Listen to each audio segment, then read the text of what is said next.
Aujourd'hui, jeudi saint, c'est la fête du sacerdoce, la fête de l'Eucharistie, et le temps de confinement offre aux chrétiens une manière bien étrange de le vivre, puisque c'est en communion spirituelle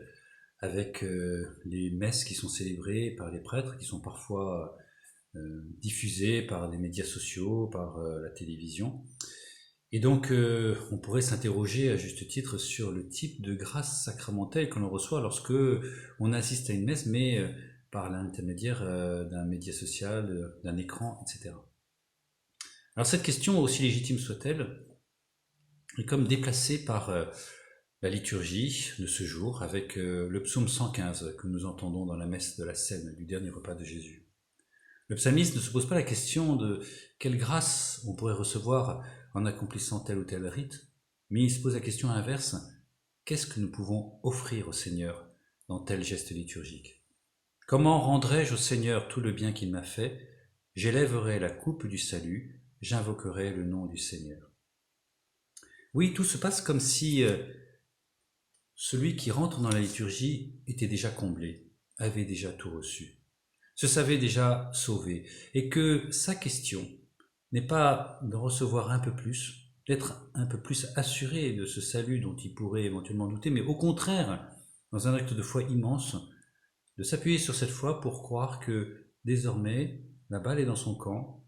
à lui de poser un geste de consécration, de sacrifice, d'offrande qui répondent à l'amour que Dieu a déjà manifesté pour lui en Jésus-Christ. Que l'enjeu de la liturgie consiste à s'associer au Christ qui s'offre à son Père et aux hommes par amour,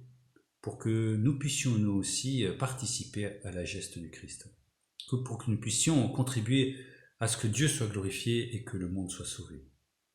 Et cela consistera en ce que le Concile Vatican II, dans sa constitution sur la liturgie, appelle la participation active. C'est pas simplement de chanter plus fort ou d'être un peu plus présent, de manifester sa présence au cours de la messe, mais c'est d'y être de tout son cœur, d'y impliquer toute sa personne, d'associer dans l'offrande que nous apportons à travers les espèces du pain et du vin, pas simplement ces espèces, mais toute notre vie, le fruit de la terre et du travail des hommes, ceux dont nous pouvons être aussi témoins, les bonheurs et les malheurs du monde, la condition magique et tragique de ce monde. C'est cela la dignité du chrétien, et la grâce qu'il reçoit est alors au second degré, non pas quelque chose pour lui-même, qui le centrerait sur lui-même d'une manière, une forme d'individualisme religieux, pour ma gloire et pour mon salut, mais au contraire, quelque chose qui le décentre de lui-même, pour la gloire de Dieu et le salut du monde. Ce décentrement le rendra capable de compatir à tout ce que le monde vit aujourd'hui. Il pourra vibrer à ces bonheurs que nous donne parfois ce temps de confinement en famille. Il pourra vibrer aussi aux malheurs tels que les médias nous en rendent compte. Dans ces pays où le confinement rime avec absence de nourriture, risque de famine, risque de mort tout simplement.